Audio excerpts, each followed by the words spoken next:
Bapak ingat kisah Barseso. Barseso itu rahib Bani Israel yang selalu berada di mihrabnya, di tempat kholwatnya, tidak pernah keluar. Keluarnya cuma seminggu sekali. Orang ini sangat ahli ibadah dan saking khusyuknya sampai setan yang biasanya ganggu kekhusyuan di dalam sholat tidak sanggup, Pak. Kok setan kok matur. Setannya ngomong ke iblis, "Iblis, aku gak kuat ganggu Barseso. Ya khusyuk banget, tidak bisa diganggu." Kata iblisnya, "Kamu pensiun." Terus ditanya yang lain oleh iblis, setan-setan, "Siapa yang siap ganggu Barseso?" "Ya wis, urusanmu Barseso." "Siap."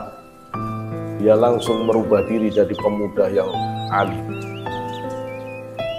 Dia tunggu Barseso di depan pintu kholwatannya. Keluar Barseso, terus tanya, "So, aku mau jadi muridmu." Kata Barseso, "Aku tidak butuh murid, aku tidak butuh teman. Aku, jangan ganggu aku ibadah kepada Allah." Masuk lagi Barseso. Barseso masuk ke tempat ibadahnya, dia sholat terus. Tidak usah kaget, orang rajin sholat, kalau dia ikut setan juga bisa, Pak. Begitu dia sholat terus, seminggu berikutnya keluar Barseso. Melihat pemuda ini dalam posisi yang sama dari seminggu berikutnya, kaget Barseso. Siapa naik? Kok kuat tetap dalam ibadah istiqomahnya? Istiqomah itu cirinya minimal 3 tahun, Pak, kalau cuma 7 hari enggak.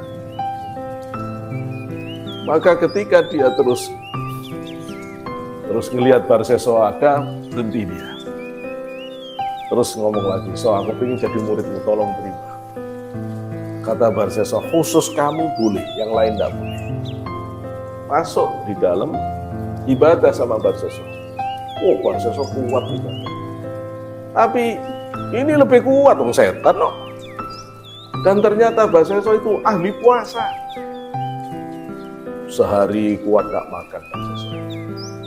Tambah hari kedua kuat gak makan. Terus sampai hari ketiga. Sampai hari ke-7 baru makan Barseso. Hari ke-7 baru makan. Begitu hari ke-7 Barseso makan, anak ini tidak makan, wong setan. Terus dia terus sholat.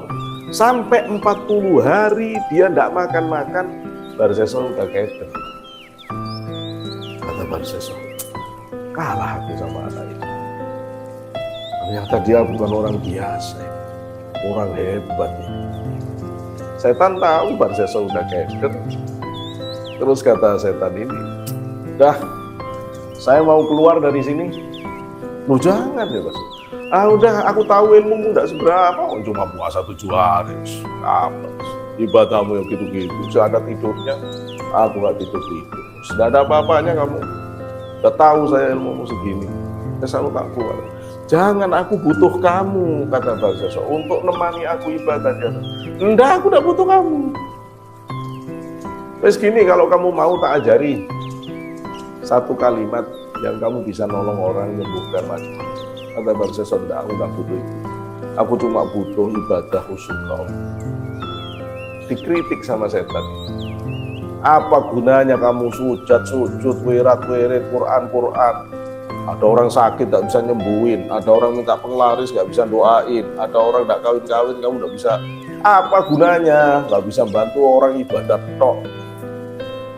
Ini baca, kamu baca ini kamu bisa bantu orang-orang, bisa nyembuhkan, bisa nolong, bisa macam-macam."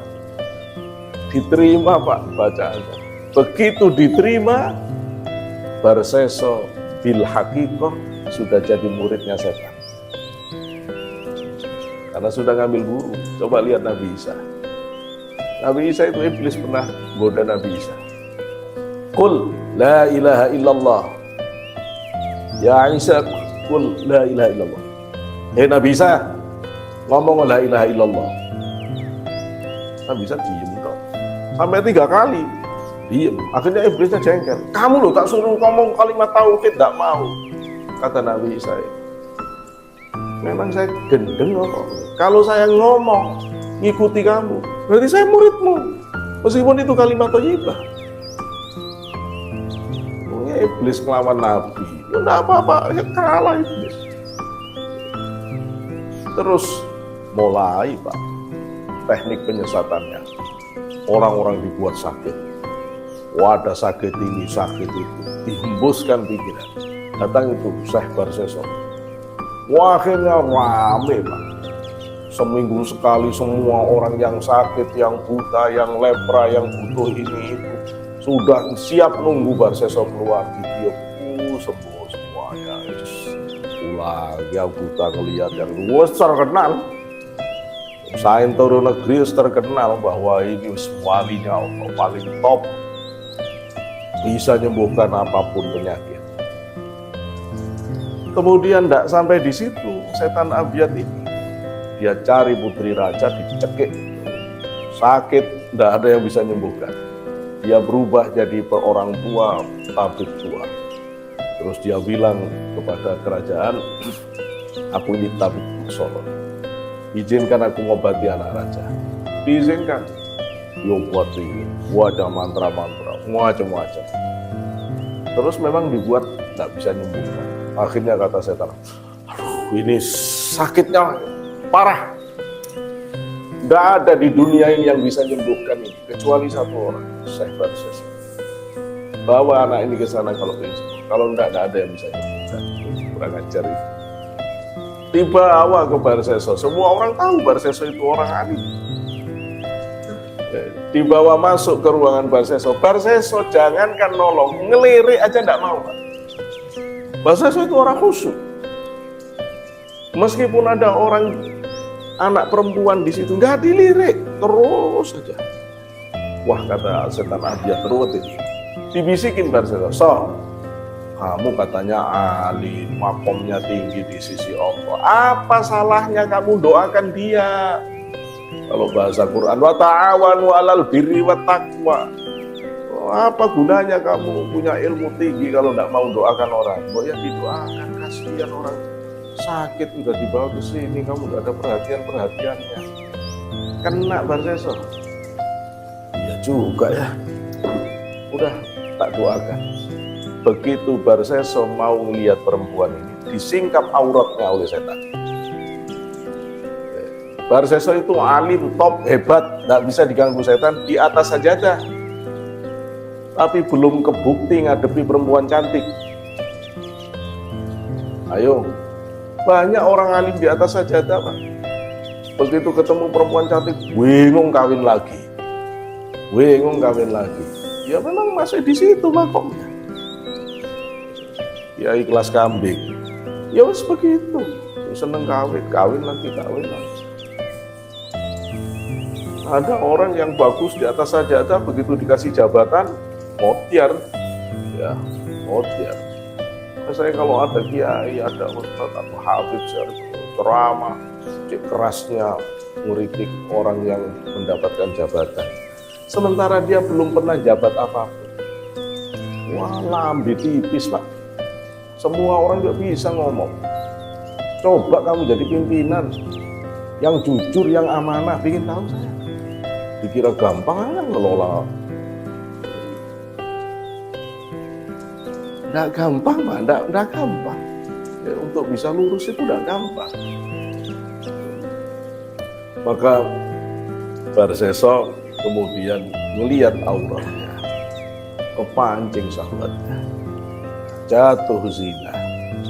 Begitu dizinai, hamil. Begitu hamil, diteror lagi oleh setan Abiyat. So, kamu itu orang paling alim, rahib paling top. Lo terus kalau sampai ketahuan kamu itu menghamili perempuan, reputasimu, so. Apa ndak hancur kamu di tengah masyarakat? Bingung Barseso, itu gimana ini? Gampang, so, bunuh aja. Kan ndak ada orang tahu, ini kan di dalam kamarmu, ndak ada yang lain tahu. Terus nanti kalau ada orang tuanya datang, bilang aja ini penyakitnya kamu, saya ndak bisa nyembuhin, mati, selesai. Oh iya juga, bunuh, tapi tidak dimasukkan koper. Bunuh, setelah dibunuh, dibantu oleh setan ini, ayo kita kubur. Begitu dikubur, ditarik kainnya sedikit untuk tanda. Barseso nggak tahu. Nah ini lagi. Setelah kejadian ini, trik berikutnya oleh setan Abiyat. Dia masuk ke pikiran orang waktu tidur. 3 saudari dari perempuan yang dibunuh mimpi sama semua, bahwa saudarinya dibunuh oleh Barseso. Pagi saling cerita, kok mimpi Mbak Yu dibunuh? Aku iya. Tapi kemudian disampaikan ke orang tuanya, gak mungkin, Barseso itu orang adil, mimpi opo kan. Tidur lagi besok, mimpi lagi. Pak, ada ilmu setan yang bisa masuk mimpi orang. Jadi nanti dulu sampai ngomong mimpi ketemu Rasulullah bener dah. Kiai tidak langsung percaya Pak, meskipun sampai ngomong ketemu Rasulullah. Karena nanti bener Rasulullah itu tidak bisa ditiru oleh setan. Tapi setan bisa ngaku Rasulullah. Nah, itu masalahnya. Tidak bisa, sampai harus nempel orang alim kalau begini. Begitu mimpi yang ketiga, hari ketiga, mantep Pak, tidak bisa ini kayaknya, berangkat. Begitu berangkat Barseso berkelit begini, kan sudah diberitahu di mimpinya, makamnya ada di sini, ini tanda kainnya, dibongkar, ketemu, tidak bisa berkelit Barseso, akhirnya dibantai di tiang pembantaian. Sebelum dibantai, muncul setan Abiyat itu. So, kenal aku? Kata Barseso, yo kenal. Kamu tahu, semua ini skenario saya. Semua skenario saya. Yang membuat semua orang dulu sakit ini itu saya dan teman-teman saya.